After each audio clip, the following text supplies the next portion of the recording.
Assalamualaikum warahmatullahi wabarakatuh. Bab pertama yang akan kalian pelajari untuk mata pelajaran IPA di kelas 10, yaitu gejala alam, biotik, dan abiotik. Yang pertama yang akan kita bahas adalah gejala alam biotik, yaitu mengenai ciri-ciri makhluk hidup.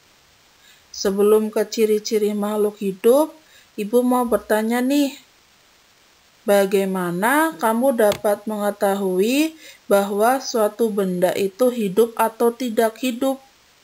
Apa yang menjadi pembedanya? Coba kalau yang bisa, silakan jawabannya bisa dikirimkan ke nomor WA Ibu secara japri. Kita lanjut. Ciri-ciri makhluk hidup itu ada 7 anak-anak. Yang pertama, membutuhkan nutrisi.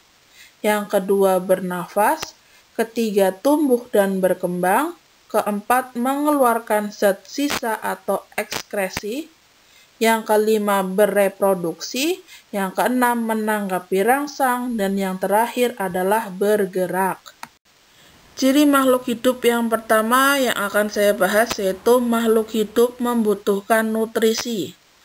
Semua makhluk hidup membutuhkan nutrisi untuk menghasilkan energi. Selain itu, nutrisi dibutuhkan juga oleh makhluk hidup untuk tumbuh dan melakukan pergantian sel-sel yang rusak. Terdapat 2 jenis kelompok makhluk hidup berdasarkan cara memperoleh makanan. Yang pertama, organisme autotrof adalah organisme yang membentuk molekul organik dari molekul anorganik yang ada di lingkungan sekitar. Contohnya pada tumbuhan. Tumbuhan membuat bahan makanan dengan cara fotosintesis. Yang kedua, organisme heterotrof adalah organisme yang menggunakan bahan organik yang sudah ada di lingkungan sebagai sumber makanan. Contohnya hewan, jamur, bakteri, dan protista. Jenis organisme heterotrof itu ada 2. Yang pertama, organisme saprofit adalah organisme yang memakan organisme lain yang telah mati dan membusuk. Contohnya bakteri dan fungi. Yang kedua, organisme parasit adalah organisme yang mendapatkan bahan makanannya dari organisme lain yang disebut dengan inang. Organisme parasit ini dibagi menjadi 2 berdasarkan lokasi hidupnya. Yang pertama, ekstoparasit atau parasit hidup di luar inang. Yang kedua, endoparasit atau parasit hidup di dalam inang. Selain itu, berdasarkan makanannya, hewan dibedakan menjadi 3. Yang pertama, herbivor, yaitu pemakan tumbuhan. Yang kedua, karnivor, yaitu pemakan daging. Dan yang terakhir, omnivor, yaitu pemakan keduanya, tumbuhan maupun daging atau hewan. Ciri makhluk hidup yang kedua adalah makhluk hidup bernafas. Makhluk hidup bernafas untuk mengambil oksigen dari lingkungan untuk kemudian diserap dalam tubuh dan dikirim ke dalam setiap sel. Caranya melalui memecahkan oksigen menjadi karbon dioksida dan air dengan reaksi kimia yang disebut dengan respirasi. Setiap organisme, cara untuk bernafas itu berbeda-beda. Organisme bersel satu, oksigen masuk melalui membran sel. Sedangkan organisme bersel banyak, oksigen masuk melalui organ pernafasan seperti insang, paru-paru, kulit. Lihat gambar pada slide tersebut. Kedua gambar tersebut merupakan contoh organisme bersel satu. Yang sebelah kiri itu adalah cyanobacteria dan yang sebelah kanan adalah protista. Ciri yang ketiga adalah makhluk hidup bereproduksi. Reproduksi pada makhluk hidup terdiri dari dua. Yang pertama seksual, yang kedua aseksual. Yang pertama, reproduksi seksual melibatkan sel khusus yang disebut dengan sel gamet. Proses pembentukan sel gamet berlangsung secara meiosis. Dalam reproduksi secara seksual, sel gamet jantan dan sel gamet betina bertemu dan bergabung menjadi zigot. Kemudian, zigot inilah yang berkembang menjadi individu baru. Yang kedua adalah reproduksi aseksual. Artinya, dalam proses reproduksi ini tidak melibatkan sel gamet. Pada makhluk hidup bersel satu, seperti bakteri, protista, sel bereproduksi secara langsung dengan cara membagi diri menjadi dua, atau biasanya disebut dengan membelah diri. Setiap sel yang terbentuk langsung menjadi individu yang independen. Namun, pada makhluk hidup yang bersel banyak, biasanya bagian dari tubuhnya tumbuh dan berkembang menjadi individu baru yang terpisah. Contohnya, pada singkong bisa dilihat pada gambar. Ciri yang keempat adalah makhluk hidup tumbuh dan berkembang. Pertumbuhan tidak hanya terlihat dalam pertambahan ukuran dan massa, tetapi juga dalam kompleksitas dan perubahan bentuk yang kemudian disebut dengan perkembangan. Ciri yang selanjutnya adalah makhluk hidup bergerak.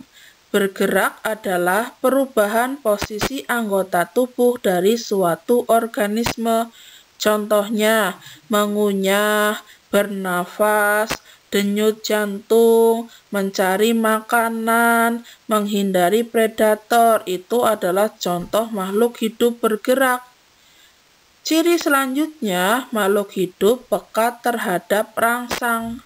Kepekaan terhadap rangsang adalah kemampuan makhluk hidup untuk merespon terhadap stimulus. Stimulus itu sendiri adalah perubahan yang terjadi di lingkungan eksternal dan internal makhluk hidup. Walaupun tidak dapat berpindah tempat, tumbuhan mampu menggerakkan bagian tubuhnya untuk merespon terhadap stimulus. Beberapa responnya dikatakan sebagai respon tropisme. Ciri yang terakhir yaitu makhluk hidup mengeluarkan zat sisa atau ekskresi. Zat sisa metabolisme dalam tubuh makhluk hidup harus dikeluarkan. Jika tidak, dapat berbahaya bagi tubuh makhluk hidup. Contohnya, paru-paru mengeluarkan zat sisa yaitu gas karbon dioksida. Ginjal mengeluarkan zat sisa yaitu urin. Kulit mengeluarkan zat sisa yaitu keringat. Setelah tadi mengenal ciri-ciri makhluk hidup, kita lanjut ke keanekaragaman makhluk hidup. Ada pertanyaan nih, mengapa keanekaragaman makhluk hidup sangat penting bagi kelangsungan hidup seluruh isi bumi? Jawabannya, karena makhluk hidup sebenarnya saling bergantung satu sama lain. Ketergantungan tersebut misalnya dalam bentuk makan dan dimakan, menyeimbangkan siklus oksigen, karbon dioksida, dan gas lain yang ada di udara.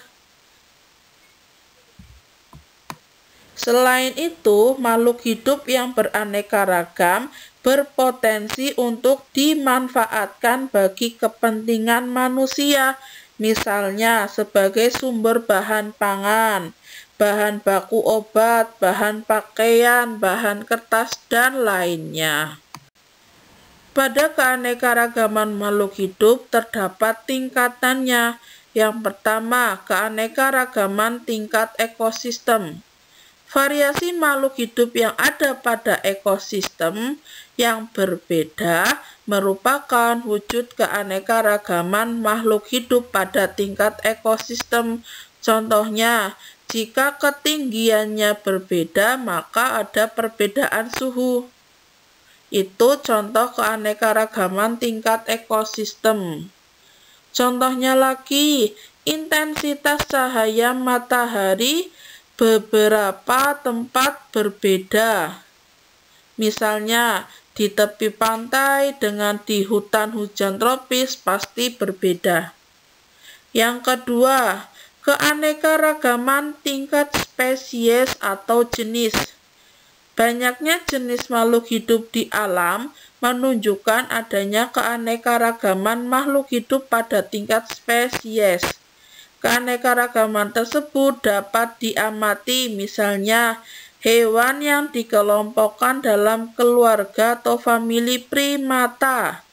Primata itu hewan mamalia yang menjadi anggota ordo Primates. Ini adalah contoh famili primata. Gambar pertama itu adalah gorila. Bawahnya itu adalah orang utan. Sebelah gorila itu adalah monyet. Bawahnya adalah simpanse. Mereka namanya berbeda, tapi mereka mempunyai ciri yang hampir sama, maka mereka termasuk dalam satu famili atau satu famili keluarga, yaitu familia primata. Tingkatan keanekaragaman yang terakhir adalah keanekaragaman tingkat gen. Gen adalah suatu faktor yang mengatur ciri-ciri makhluk hidup dan terdapat di dalam sel makhluk hidup. Setiap makhluk hidup memiliki gen yang bervariasi, sehingga membuat tampilan pada makhluk hidup itu berbeda. Contohnya pada gambar tersebut ada gambar mawar. Mereka satu famili, satu keluarga, yaitu mawar. Namun mereka tampilannya berbeda, berarti mereka memiliki gen yang berbeda. Sekian video pertemuan pertama. Silahkan dipahami dan dicatat di buku tulis atau download materinya di link berikut, ada di description box. Terima kasih. Wassalamualaikum warahmatullahi wabarakatuh.